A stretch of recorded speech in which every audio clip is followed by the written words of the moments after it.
This is Optimal Startup Daily, episode 216, How We Got Our First 2,000 Users Doing Things That Don't Scale, by Ryan Hoover of ryanhoover.me. And hi again, welcome to Optimal Startup Daily. I am Dan, and I'm here every single day reading to you from some of the best blogs on entrepreneurship, kind of like an ongoing audiobook that's totally free to you to help you improve your business life. Now, today's post is from Ryan Hoover, and we're going to get right to it as we optimize your life.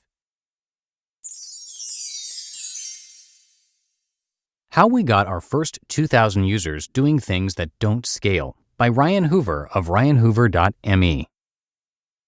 Great products die every day. It takes more than product to build a successful business, yet founders proceed without addressing the important question: how do we get users? No matter how useful your product might be, it isn't a business without users. With Product Hunt, we focused on user acquisition before we had a product. 20 days after its public launch, we had a community of 2,000 users that we acquired by doing things that don't scale. Here's how we did it. The MVP. Product Hunt, a daily leaderboard of new products, began as an email list using LinkyDink, a tool for creating collaborative daily email digests. Contributors submitted links to products, and each day subscribers received an email of new and interesting products. I seeded the community by inviting a few dozen founders, investors, and startup folks I knew. To my surprise, people really enjoyed the daily email, and the subscriber base grew organically. What began as an experiment quickly grew into something much bigger. Encouraged by the positive feedback from the community, I sought to build the real Product Hunt and reached out to my buddy Nathan Bashaw for help. The real Product Hunt. Over Thanksgiving break, we designed and built Product Hunt. Meanwhile, we reached out to contributors in the MVP and other respected product people, sharing early mocks and gathering feedback. We weren't just doing customer development, we were getting them excited and making them feel like part of the product. And they were, helping guide our design decisions. The conversation that preceded helped us better understand our initial user base to build a desirable product. The private beta. 5 days later, we had a very minimal but fully functional product. We emailed our supporters a link to Product Hunt, informing them not to share it publicly. The supporters were thrilled to join and play with a working version of something they had thought about and indirectly helped build. That day, we acquired our first 30 users. The quiet beta. We still weren't ready to share Product Hunt publicly yet. It was buggy, and we wanted to ensure people enjoyed the product before expanding to a larger audience. Over the next week, we squashed bugs, gathered additional feedback, and invited a few more people to join. Your first users matter. We knew how important it was to seed Product Hunt with the right people from the start. Initial users form the community's culture, and once established, it is very difficult to change. By the end of the week, we had 100 users and felt ready to share Product Hunt with the world. The public launch. I reached out to Carmel Diamikis, a reporter for Pando Daily. We met once before, and the respect I earned guest writing on the popular tech publication helped me land a last-minute meeting later that night. We met at Homestead, a bar in the Dogpatch district of San Francisco, and I told her our story and vision for Product Hunt. The next day, Carmel confirmed an article would go live the following day. Immediately, we hopped back into our inbox to spread the news to our users. Early contributors appreciated the note, hearing the backstory, and helping make Product Hunt a success. More than just share the news, our email included 2 specific asks. 1, post a product. It was important for us to have quality products and a healthy level of activity at launch. We were about to make a first impression for many. And 2, share the article. To maximize exposure, we asked early adopters, many of whom have a large following at Influence, to share the article. To make it even easier, we provided a click-to-tweet link that opened Twitter with a pre-created message. The launch was a success, and by the end of that day, we acquired our 400th user. The drumbeat beats. Growth was fantastic, but in reality, user acquisition wasn't our primary goal. Engagement and retention is the most important at this early stage. If people don't stick around, press goes to waste, or worse, founders are fooled into thinking they're making progress. So why bother with press in the first place? The Pando Daily article was strategic. We weren't just trying to acquire more users. The primary goal was to get early adopters excited and prove to the tech community that Product Hunt isn't just another one of my ephemeral experiments. We kept beating the drum. We reached out to Chris Dannon, an editor at Fast Company. Similar to Pando Daily, I contributed several articles over the past 6 months, which made connecting easier. I sent Chris a draft of my article describing the story behind Product Hunt and the 20-minute MVP used to validate demand for the product. I believed the Fast Company audience would enjoy the piece, and so did Chris. 3 days later, the wisdom of the 20-minute startup was published, generating another boost of growth.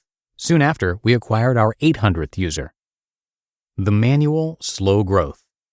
Since public launch, we carefully monitored who was signing up, identifying influencers and those that we knew would make good contributions to the community. Tools like Intercom and Rapportive were very helpful, translating nondescript email addresses into identifiable people, surfacing people's Twitter and LinkedIn profiles. Once we identified an influencer, Nathan or myself sent a personal email inviting them to contribute and linking to the Pando Daily or Fast Company articles to tell our story. A manual process indeed, but an effective way to recruit good contributors and open lines of communication for future feedback. We also asked for referrals, emailing people using the product to ask if they knew of other product people that would make good contributions. We could have automated this, but at the cost of delivering a less personal and effective message. Most people had a few friends that immediately came to mind and gladly made introductions. As with getting press, asking for referrals was designed to build a stronger, more engaged community, not just acquire additional users. Product Hunt is more fun with friends, with people our community knows, respects, and trusts. The more one-degree connections, the more people are encouraged to use the product. Our manual efforts growing the community paid off.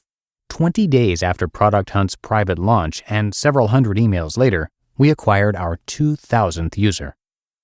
The uncertain future. Although we've found early success growing Product Hunt, the future is always murky.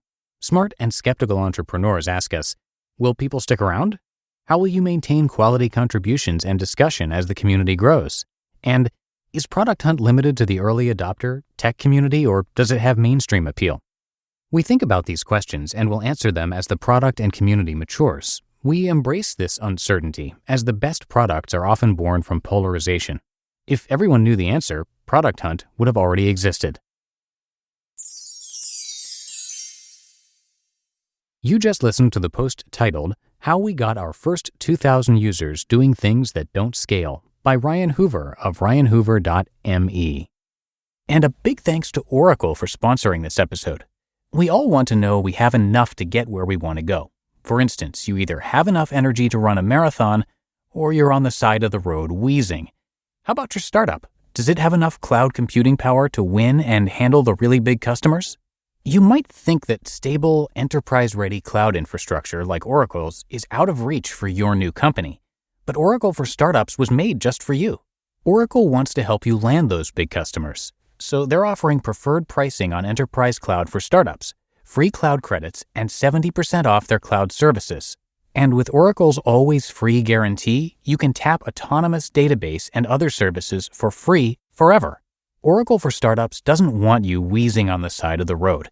They want you to have enough power to scale and land your dream customer. Visit oracle.com/go-to/OSD. That's oracle.com/go-to/OSD, and I have that linked in this episode's description. And thank you to Ryan. He is the creator of Product Hunt. Product Hunt is a massive product discovery site, although not just products necessarily, and people upvote and downvote what they like. So it's kind of like Reddit, but for product recommendations. Definitely worth checking that out. He also contributed to Nir Eyal's book, which is another author I narrate here on the show, just yesterday in fact. The book is called Hooked, How to Build Habit-Forming Products. It's well-reviewed and also very much worth checking out. Ryan actually gives away the first chapter of the book on his site, so visit ryanhoover.me, that's M-E, for that and a lot more. All right, I think that's going to do it for me today here at Optimal Startup Daily. I thank you so much for being a subscriber and being here with me each and every day, and I will see you back here tomorrow, where your optimal life awaits.